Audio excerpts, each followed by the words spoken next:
football fans, and welcome into the Friday Night Pigskin presented by Adena Corporation. I'm Brian, this is Eric, and it was kind of a wild Friday night. It got kind of cold. We saw some big points from a lot of teams out there, some beatdowns from a few schools that we expected that, and some certain matchups and some finishes that you are going to have to just see to believe. We've got highlights from 9 different games coming your way on this episode, Eric, but you know, some teams already getting into the playoff picture. Others are right there at the top of their standings in terms of the league, but not a lot is finalized yet within the area, so there's still a lot to be learned, but only 2 weeks left. It seems like it's gone fast, but there's still a lot of cards that need to be overturned. It's like we've seen the first 4. We still got to get that river, baby. That's right. Figure out what we're really up to. Right. I mean, today's the day where Travis gets to shine. Let's be honest. I mean, this is his giggly day. This is his Christmas, okay? And so I know he'll be doing his thing earlier. There he is. But yeah, I mean, playoff spots are starting to be won, and now we're starting to see positioning within that. Yeah. You know, Travis is going to hit who's in for sure, who's not, and the different positioning and playoffs and home games and all that stuff. But conference championships still up, right? Yeah. I mean, we got a lot of All conference championships that are still going to be decided here in the next 2 weeks, and you know the races are heating up. I mean, really outside of really what you'd look at is maybe Cary and even West Holmes. You know, most of the leagues around the area are still up for grabs, and are going to probably come down to week 10. Yeah, I think the biggest decision is just, what am I going to do? Am I going to do Reese's, White Reese's, Kit Kat? They shouldn't have put all this chocolate in front of us before we do the show. And I was thinking about that. Jory, thank you very much for this. And G, no conies up here, man. There's no conies, G. All right, there's never any conies when Coach Will's around because he eats them all up. Speaking of eating it up, how about the Tigers, the TY Tigers, and how they've been playing? I know that you got to see them in action tonight. Let's just show you the moving pictures, and we'll get to the bottom of how they got it done against Worcester. We're going to begin first quarter. 33-yard field goal is good, of course. It's Sean Putt in the kicking game. This dude is phenomenal. It was 3-0 in favor of Senior High. Still first quarter now, and how about the big play? We haven't seen this from the Duke just yet. 56-yard start. He's getting past the defense. This would make it 9-3 in favor of Mansfield Senior. Later on, second quarter now, early on in the frame, and Ricky Mills, their human bowling pin in the air, boom, boom, boom, boom. 2 yards out. This extends the lead to 15-3. Sean Putt still doing what he do, a 24-yard field goal right at the end of the second half now. Howman Williams is going to catch a touchdown here, a 52 yards from Snowbarger, and this is going to trim down the deficit, Eric. So started to get a game with that one, or did we? Because Sean Putt still making field goals. This is late in the third quarter, and then when we go to the fourth, a whole lot more of the same. And then this was the big play right here, the backbreaker by Amar Davis. Dude was just an absolute stud tonight. Both sides of the ball, leading receiver, lockdown corner. He's twitchy, man. As soon as he touches the ball, he knows what to do with it. This was the play that sealed the game for the TY Tigers, baby. So at least on paper, 31-11, it kind of looks like a blowout. But Worcester, even though they got outgained by, about 300 yards in the game, they hung around the whole time. Did. Well, and here was the thing. I believe Mansfield had over 260-some yards rushing today. So they were really able to establish themselves on the ground, and they did it by committee, but led by Duke Reese. Duke Reese on the ground was phenomenal. Averaged over 10 yards at carry, Brian. I mean, he was flat phenomenal. Obviously throwing the ball to his lead candidate there, Amar Davis, who was flat stud tonight. You know, we gave it to Putt for the player of the game because, you know, as Travis says, kickers are people too, right? Clearly. So, you know, for him setting what we believe to be as a TY Tiger record with, I believe, 4 field goals tonight. Is that correct? All right there. So anyways, he was phenomenal. Amar Davis was phenomenal. Duke Reese was awesome. This was probably the most complete that I've seen Mansfield play this year. I thought defensively they were fantastic. Offensively, they were able to establish the running game. I saw them play against Massillon, and they were really handled up front.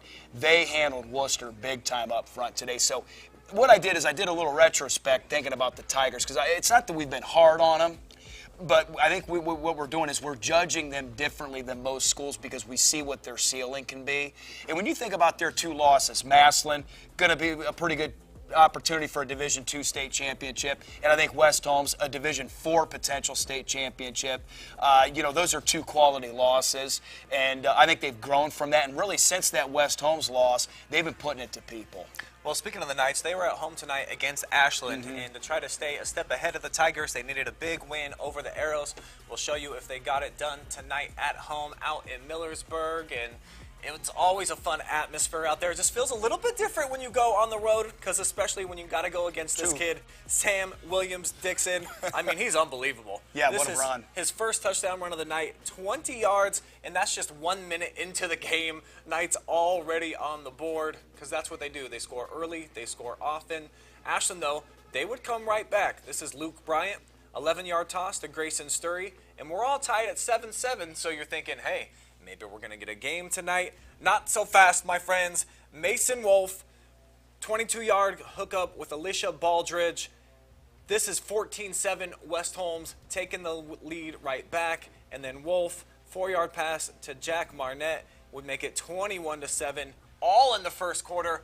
Lots more scoring coming after that, Eric, as the Knights would roll to a huge victory. Let's go ahead and just bring up the scoreboard for the entire OCC and show you how it all shook out. West Holmes, of course, still undefeated in the league, 8-0 overall. I think you make a great point that they are moving down to Division 4. Oh, man. A state championship contender. Yeah, they made it to a state Final Four as Division 3, so obviously we know they're going to have a real strong say in Division 4, them, Glenville, amongst a few others. If you'd have said the over-under is going to be 100 tonight on that game, we probably would have taken the under, but you didn't need to take that over, right? Yeah. And then we talked about the Mansfield game. And how about New Philadelphia's defense? Their addition to the league is going to be huge over the next few years. It's a quality program, good school. They've struggled offensively, but that defense always travels. They were able to nip Lexington tonight. And, man, Mount Vernon just, hey, getting beat tonight. But how about Coach Valentine getting his first win as a Madison head coach? I really do believe this. For the Madison Rams, brighter days are ahead. He's too good of a coach. He's going to have that program turned around. So congratulations to Coach Valentine, and more importantly, his players on getting a much-needed win tonight. And not only that, but a conference win. So proud of those guys. You celebrate hard tonight, Madison. You guys deserve it. It's just been too long over in Rams country since they've been able to pop over in a couple beverages, and you just really feel good about themselves on a Friday night. Yeah, shake that apple juice and spray it. So congratulations to the Rams on getting off the schneid. All right, in terms of the OCC, let's take a look at the standings now, Eric, and how it's all looking now at this point in the season. There we go. So, yeah, West Holmes, the lone team unbeaten. Mansfield's just a game back from them in the league standings, but they have to get help at this point. Yeah, they have to get a lot of help. I don't think they're going to get any help. No, I don't think they're going to get it either. West Holmes is on a completely different level. And like I said, I think this TY Tiger team I think it's a really good team. I don't know if it's a generationally great team, but it's a really good high school football team. But this West Holmes team is stupid good. I mean, that's just there aren't enough adjectives to explain how good they are. And then, I've actually been impressed with Ashland this year. I think that they've, I think there was a lot of uncertainties about what we would get from them this year, and they've been more consistent than not. They've been fighting and playing hard. So, to me, I don't know about the disappointment, but what I thought I was going to get from Worcester, I haven't gotten that. But having said that, they played hard tonight. They just didn't make plays at opportune times and had too many turnovers, quite frankly, in the second half. And, Lexington continues to be, a team that's fighting for jockeying for more position as they try to move up the standings as well. Beating a couple of quality teams in the league. So, and then we talked about Coach Valentine getting that win. And for Mount Vernon, man, it's been a really, really rough year. They got that win week 1. They're sitting on that, just elated after getting that first victory against Marion Harding. And it's been all. Yeah, it's been really, really tough since then. But let's be honest, it's West Holmes' world, and everybody else is glad to be in it.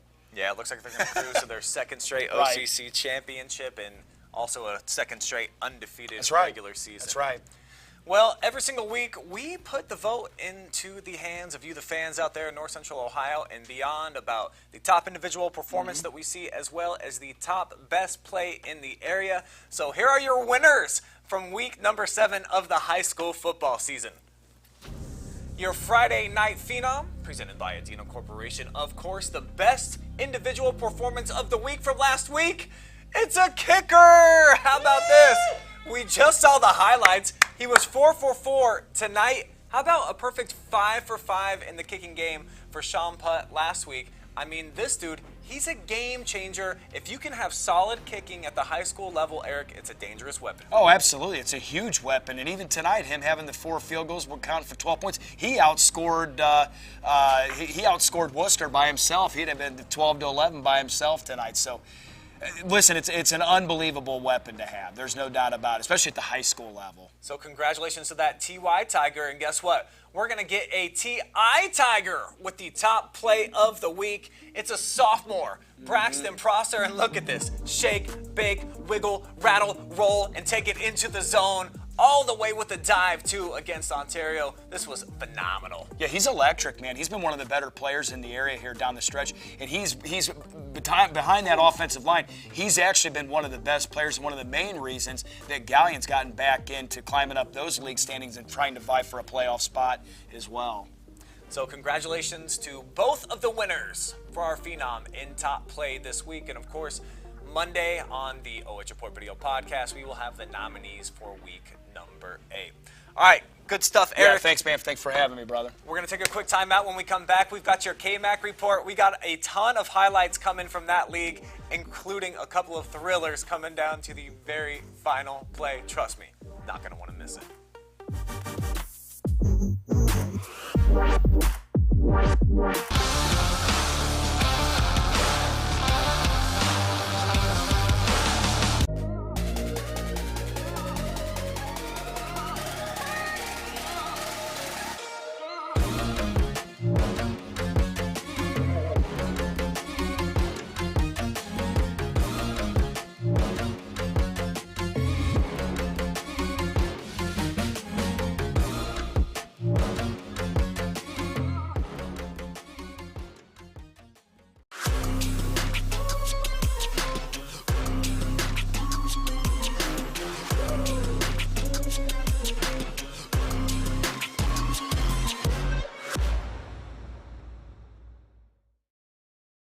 I'm Garrett G-Man Parlett, and check out my new show, The G-Man Project, exclusively on the OH Report.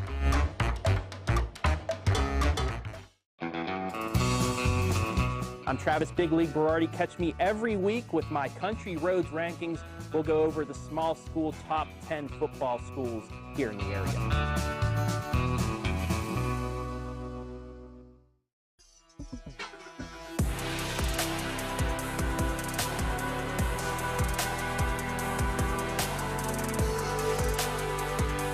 Number 1 receiver coming from the Shelby Whippets, Isaiah Ramsey. He's caught our attention over here, and we're certainly going to keep an eye on the Willard Flashes. We will see you next week on the Stat Leaders, brought to you by Spencer of Mansfield.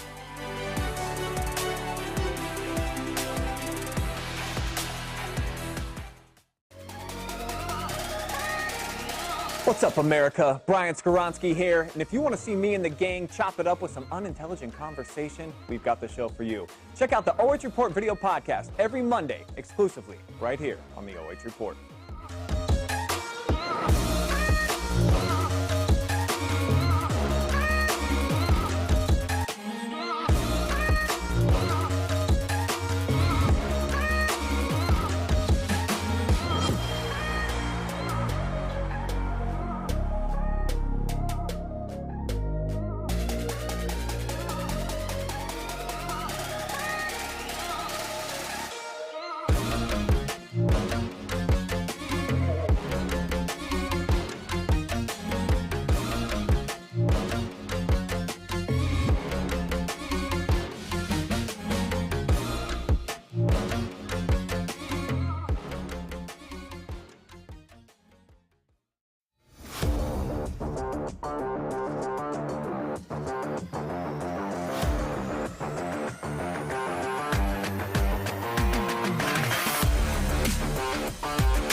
Welcome back into the Friday Night Pigskin, brought to you by Adena Corporation. I am KMAC Travis Berardi, and that is Hayden. I got my voice back. That's Gray. right.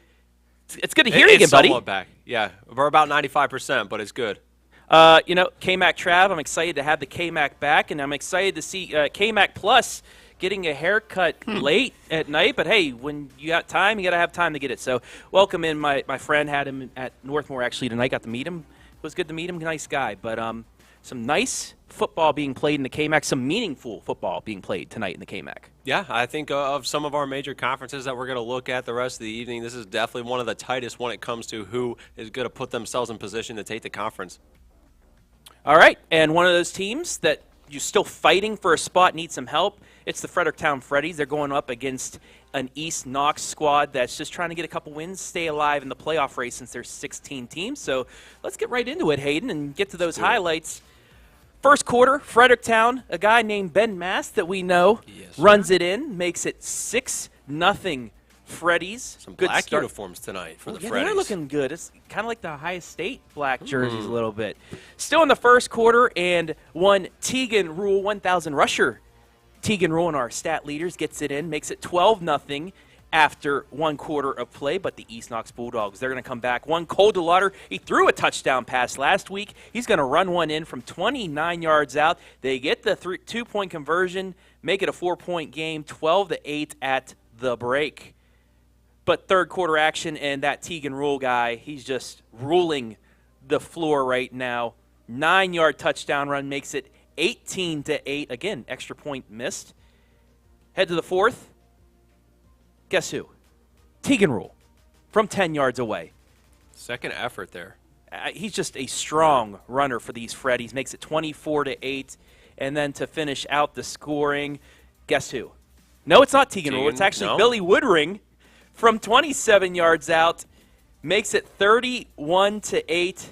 They did get the extra point that time, and that's how your final would be. Fredericktown, big bounce back from last week's heartbreaking last-second loss to Loudonville. They stay alive. We'll get to the standings here in a little bit, but they stay alive for now in that KMAC race. But, yeah, big win. Tegan Rule, once again, just dominating. Yeah, I think getting him back to solely playing running back was a huge step for them. That's translated to success this season. Not at the top of the conference leaders yet, but they're competing and they're staying alive. They'll need some help, but we'll see tonight, a big step for them. There is a back door, but we'll talk about that back door when we get to the standings. But because we have some more highlights, and I think the game of the night with the most meaningful game of the night, and you have the moving pictures for that, first place Centerburg at first place Danville. Yeah, these are two teams that it's going to come down to the wire, both competing for that KMAC championship. Let's find out what happened tonight down in Danville.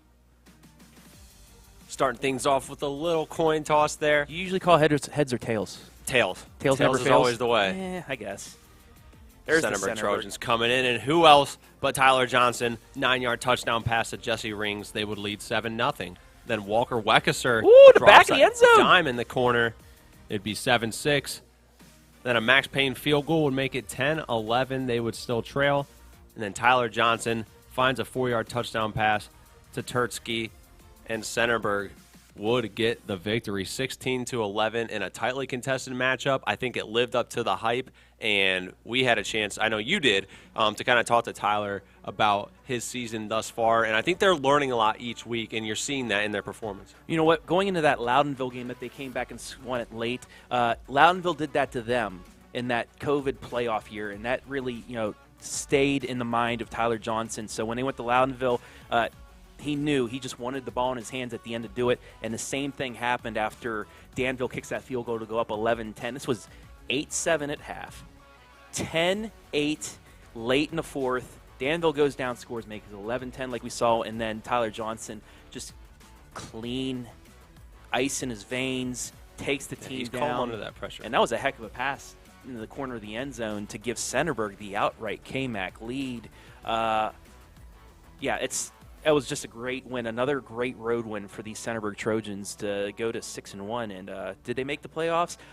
I'll let you know that at the end of the show. But we do have another highlight in an elimination game in the KMAC as Mount Gilead went to Northmor. Both teams with 2 losses, kind of like Fredericktown. The loser, 3 losses, pretty much going to be done, but the winner stays alive. Let's go to the highlights. Boom, boom, boom. And always got to see the kicking game, as we said earlier. Caleb Chenier, good from 25. That would have been good from 50 after a turnover, makes it 3-0. But this guy named Matt Bland avoids the tackle, avoids 2-3 tackles, gets the corner, and he is off to the races. And my friends, he did this a lot tonight. It looked like I was playing Madden, but I didn't have the joystick. Matt Bland did. And watch this. Again, avoids tacklers, jukes, and he is into the end zone. That makes it 8-3. But the Golden Knights coming right back. One, Bo Landon, always making the big catch, this time for the touchdown. 2-point conversion, no good. It's 9-3. Back at you comes Mount Gilead. Garrett George, a 2-yard run with the 2-point conversion. And then right before the half, watch this. Got to wrap up. Yeah, he's tackled in the backfield. No, he's not. He runs it into the end zone for the score at the half, a backbreaker for Northmor. It's 16-9. And then this is really a backbreaker. Muffs the fumble. Oh, and then jeez. I had no words for this. Off to the races. top play Nobody will catch him. You know, he finished with 198 yards rushing. It was just one of the greatest quarterback rushing performances I've ever seen. I've seen a lot of KMAC quarterbacks do some running. It was just, I'm still kind of just speechless at what Matthew Bland did. Him and Garrett George, 9 and 10 in our stat rankings, and now I know why. We were always shocked. Sure. We really didn't get to see them in person yet, but the way they were just able to handle, Matt Bland has the finesse, has that juke game, the speed. Garrett George, he just busts it down your throat, up the middle every time, gets 7-8 yards, and he is just a physical running back. And you get that 1-2 punch, and it gets the Mount Gilead squad that is still in the KMAC race and still has a chance of making not only one home game but 2 home games at their places. We take a look at the scoreboard with our one other game and then one non-conference game. But Loudonville, 44-12 over Cardington. Big win for the Redbirds as they have a good chance to clinch a playoff spot with a win against East Knox. Yeah, you know, Loudonville, they've had a back and forth, up and down type season. It's been a little bit confusing week to week. You look at who they're playing, who they're performing against, but a big win over a good Cardington squad tonight. And then not included in the KMAC, but we do include them in our KMAC look in here. Hillsdale blanked Waynedale tonight, 36-0. So Hillsdale, remember that 1-3 start that included that, the missed extra point that they lost to Lucas, could have forced overtime, but they didn't. They've won their last 4 straight, and 2 against really good squads. They knocked off Waynedale.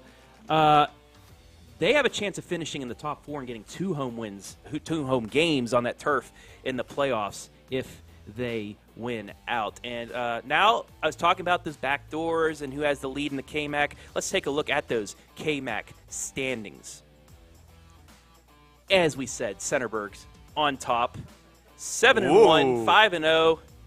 There we go. And there we go. Danville right behind them, 6-2, 4-1. But there we have it. Fredericktown and Mount Gilead both at 3-2. And let's focus on them for a second because Northmor goes to Centerburg next week. Mount Gilead takes on Danville. And this is where it gets a little bit crazy because say Northmor knocks off Centerburg and Danville loses to Mount Gilead. We have a couple teams with 1 loss and 2 losses, then that Freddyburg game would really determine if we have a 4-way tie for a KMAC championship. So those teams with 2 losses, there is still a path to possibly a 4-way or a 3-way tie for the conference championship. Then you have Northmor 5-3. They're pretty much out. They still have a chance to at least get a home game if they win out. Loudonville 4-4. They have the same record at 2-3 in conference. East Knox with 1 win, and Cardington still yet to get on the scoreboard for wins in the KMAC. I feel like every season we're running into the same situation with the KMAC. I feel like it could be one team has a chance to win it outright, or we could be 4 teams all competing for it. Big impact games went down tonight, and it's going to come down to the wire. And these next 2 weeks are obviously going to determine a champion, so we are going to continue bringing you all the highlights, all the coverage of the KMAC to find out who is going to take the crown. But that will do it for the KMAC portion of the show. Stick with us. On the other side of this break, we'll have more highlights coming up on the Friday Night Pigskin, brought to you by Adena Corporation. Live and free on the OH Report.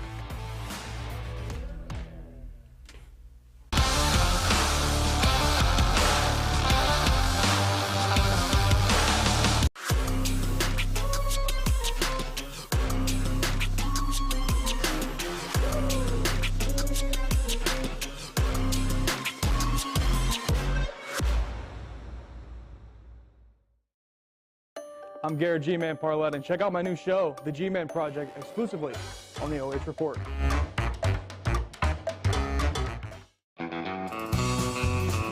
I'm Travis Big League Berardi. Catch me every week with my Country Roads rankings. We'll go over the small school top 10 football schools here in the area.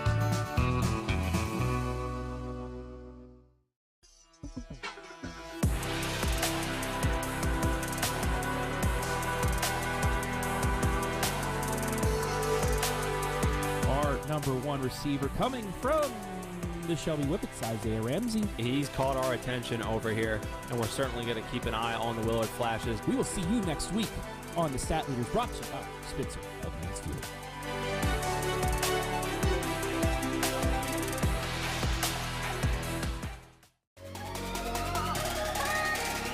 What's up, America? Brian Skoronsky here, and if you want to see me and the gang chop it up with some unintelligent conversation, we've got the show for you. Check out the OH Report video podcast every Monday, exclusively right here on the OH Report.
Hey, what's going on? Welcome back to the Pig Pen. There's no bull jive over here, right, man? Storm Blunchley, of course, joined by the illustrious Garrett Parlett. Garrett, what a night it's been, man. What a night. Yeah, Storm, we had a great one out at Seneca East, but before we get there, we got to stop in the MOAC land. I'm going to review some Galleon highlights. So let's go over to Highland. Let's see where they took on Galleon. And, you know, this is my upset pick of the week on the G-Man Project. I had a recipe for the Galleon Tigers to go in there and get a big win. Were they able to do so, though? I don't know if they were able to pick up a big one against Highland, because I know Dane Nauman, you know, nom them yards up, man. One of the leading rushers, you know, in the area. Storm, he continues to dominate, but if we do have those highlights, let's go ahead and roll them, and let's see what happened down there. To kick things off, Colton Stover would punch us in for 2 yards out. Highland would start up 7-0 here early. And then, of course, Dane Nauman, not only does he play running back, Storm, and is a dominant force on the offensive end, he also can play some defense. He's going to pick this puppy off, and he's taking this one to the crib. 14-0 here early. They get the PAT to go to 14-0 in favor of the Fighting Scots. Galleon, though, would not be put away early. Number 45, Carson Frankhouse would get Galleon on the board, running straight down the pipe, right down Broadway Street for a 1-yard touchdown. It's 14-7. Galleon, after a big defensive stop against the Scots, they take it right down the field where number 2, Gabe Ivey, dives across the goal line for a 2-yard run, and the PAT ties the game. We're all tied at 14 apiece. Halftime, the Scots went in with a 21-14 lead, but the Tigers come out after the break with 3:08 left in the third and put up a tying touchdown. Walking it in. It's all knotted at 21 apiece.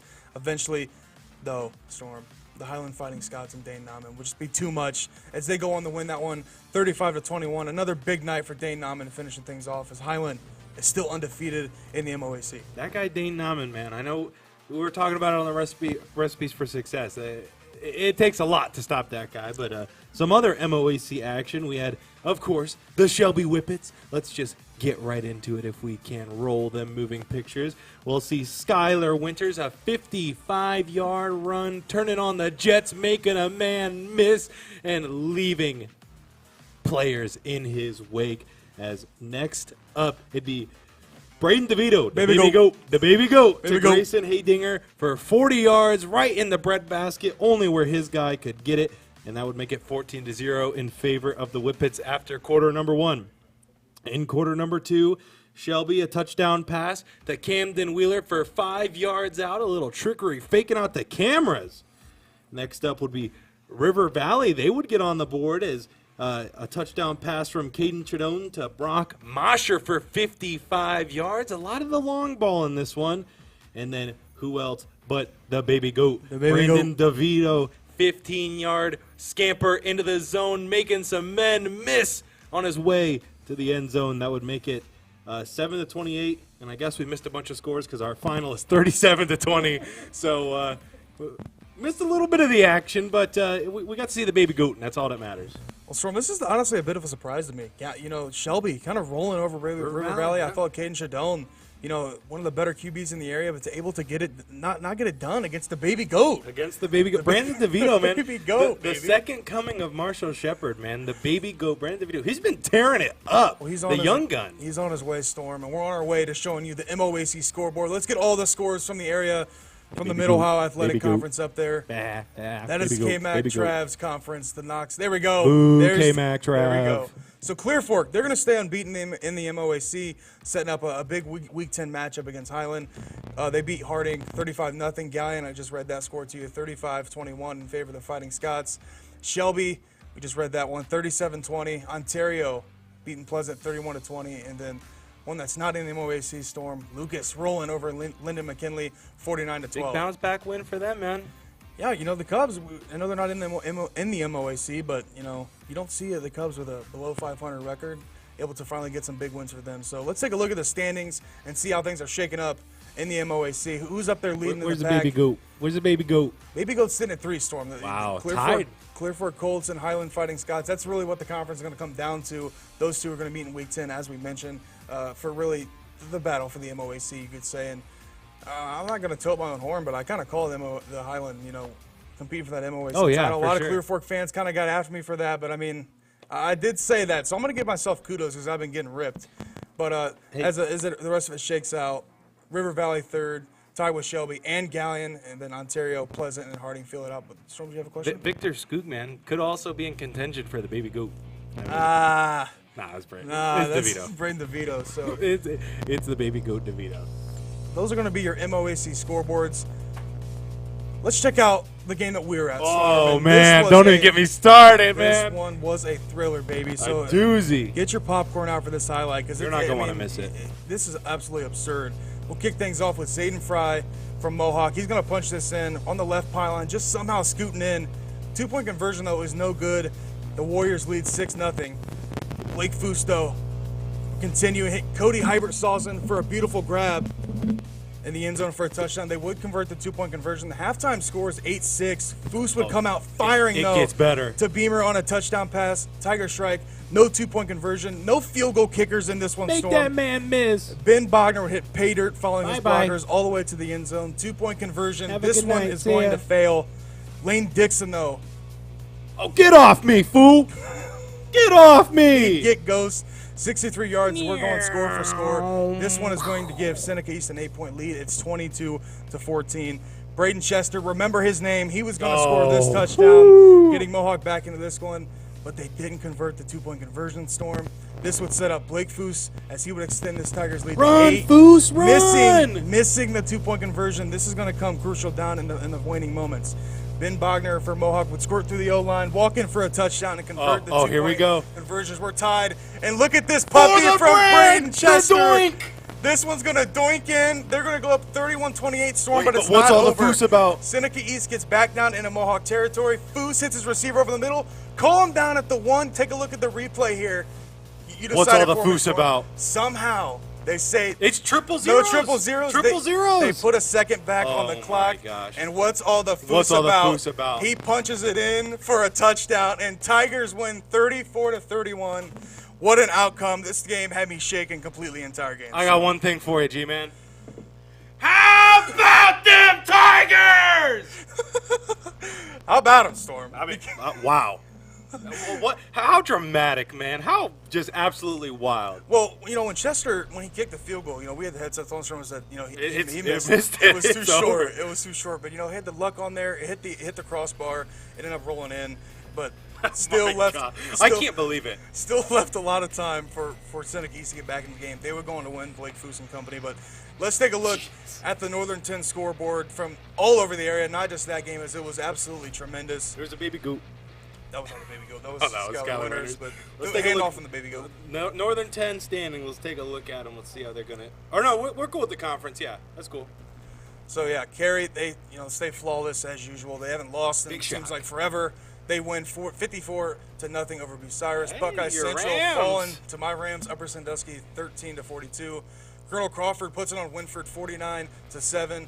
Our game we just called 34-31 in favor of the Tigers, and Calvert putting it on Buckeye Local 55-7. Let's get right into the scoreboard. See how this is shaking out.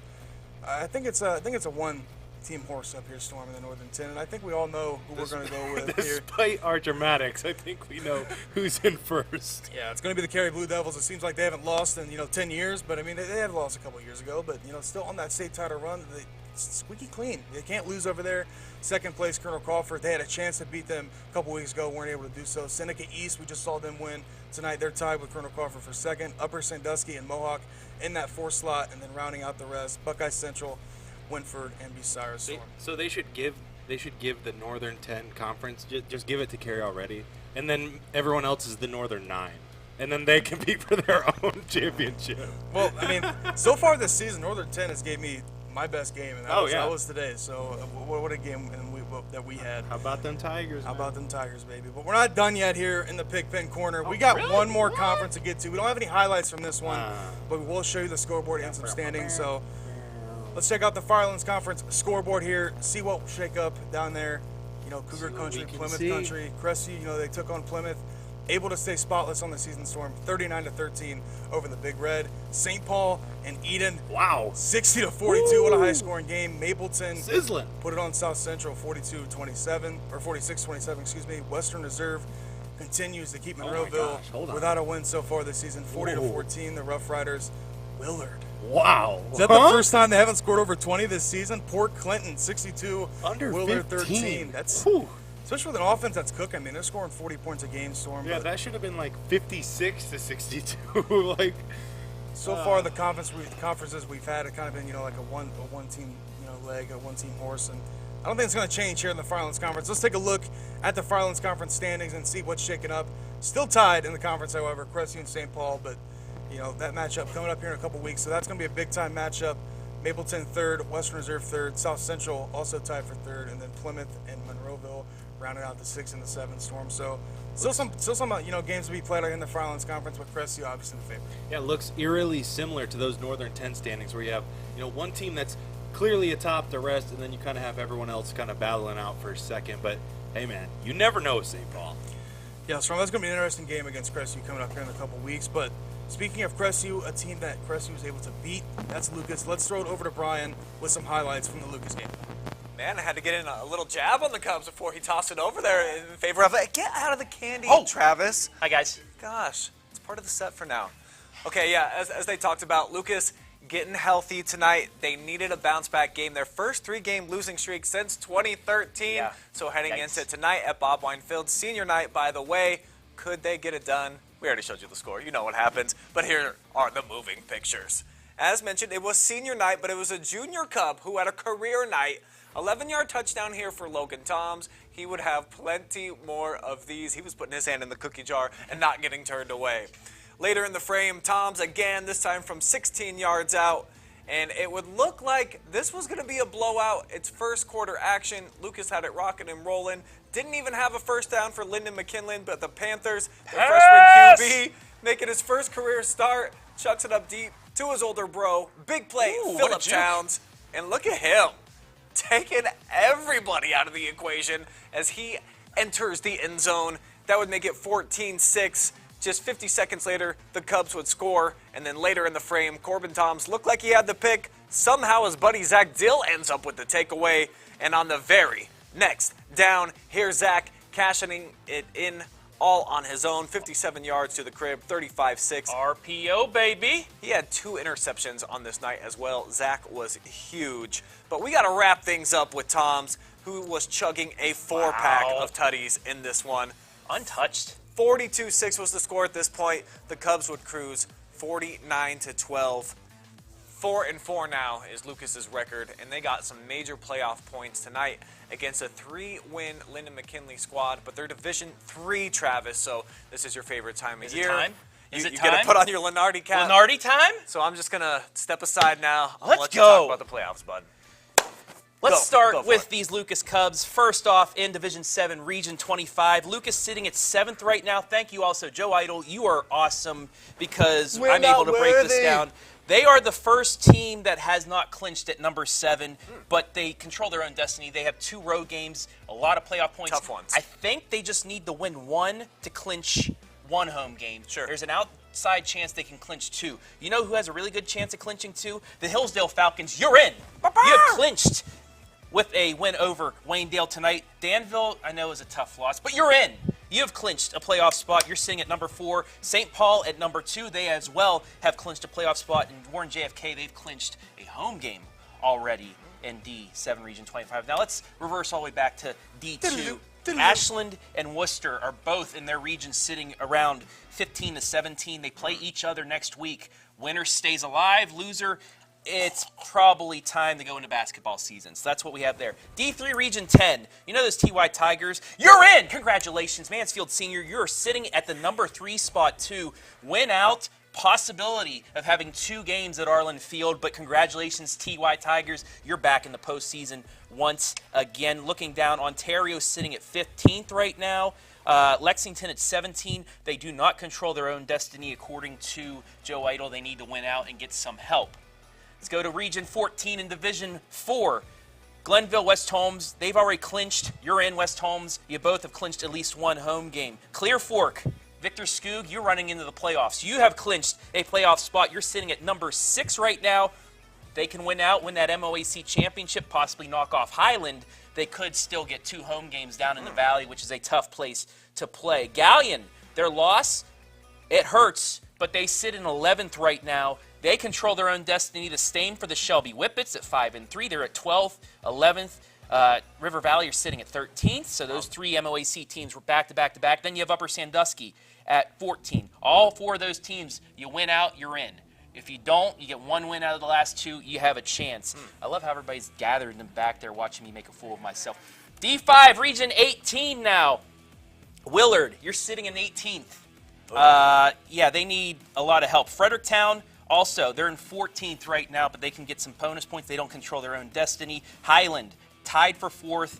They have not clinched yet, but a couple teams lower than them, if they lose next week, they are in. They're sitting at 4th. A win over Clear Fork would give them that points. 2 home games. D6 Region 22, Cary, baby, they clinched last week.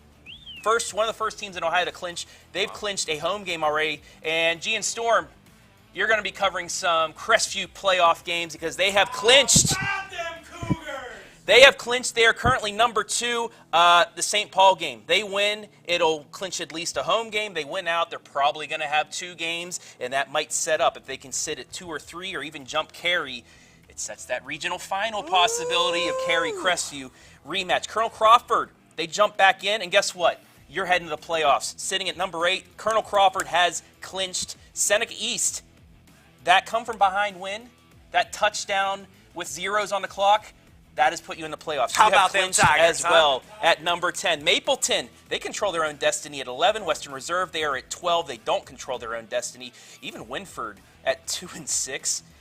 They're still in it. They still have a chance of clinching that 16 seed if they want to go to Cary. I don't know if you want to go to Cary. One more region. Last one, D6 Region 23. I know everybody's asleep back there, but I don't care. It's Lenardi time, baby. Mount Gilead, number 7. Guess what? Your win against Northmor, you are back in the playoffs. Mount Gilead, in that running attack, has clinched a playoff spot now. If they can knock off Danville, they'll have a real good shot at clinching 2 home games at Mount Gilead, but they got a really tough test against the Danville squad that just lost a heartbreaker. Loudonville, they're sitting at number 9. They have playoff points. They have the opportunity to get when they play Northmor in 2 weeks. But if Loudonville wins out, they control their own destiny right now. Northmor as well. If they can knock off Centerburg, it might get them back into that top 8. Winning out will get you 1 home game. You can't get 2 home games now that you lost to Mount Gilead. And East Knox, they're sitting at 20th. They're going to need a lot of help. Everybody in that region's still in it, but they need a little help, and that's it. So come on, boys. That's it. Little done for tonight. I'm going to get in, I think, either this week or next week. I'm going to be here by myself because none of you care, I guess, enough to help me out with it. But I will break down that playoff stuff 1 or 2 more times coming up. Wow, but that's it. Fired. Hit it up, Ski. Well, hey, speaking of next week, Travis, how about these games that we're doing? Mount Vernon heading over to Arlen. Should be a nice, healthy game for the Tigers to keep feasting. Clear Fork and Shelby. That's a big one. It is. Bonus points. Playoff points right there. Goat versus goat. Baby goat. Baby goat versus goat. Baby goat versus goat. There you go. A couple of KMAC showdowns right there. Fredericktown against Cardington, and then Centerburg, Northmor. A lot of juice on that top one. Max Lauer expected to play next week. Coming so back. That could be big for the Golden They haven't Knights. had him since what, week 3? Yeah, week 3. After their win against Seneca East, they are now 2-3 since he's been out with an injury. All right, what else we got coming up next Friday? Besides Buckeye Central, hey, you know, we do it. Buckeye Central's sitting in 18th right now, so that win could actually really help them to get back into the top 16. So that's what we got, and then a couple more games I'm sure are going to be added. How about like these?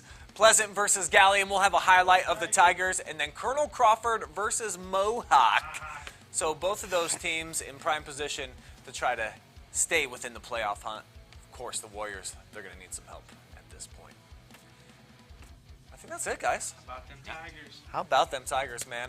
Hey, it was a heck of a day all the way around, and a heck of a day for me. I actually haven't even seen this person with my own 2 eyes yet today, but I got to give a big 14th birthday shout out to the spawn of myself and VP Jory Hollenbeck, Aaliyah Skoronsky, 14 years young today. How about Aaliyah? It's amazing. Hey, thanks for babysitting all day. Appreciate you. Hope it was a good birthday. All those Bug gifts. your dad all day tomorrow. Got to make up for it, don't they?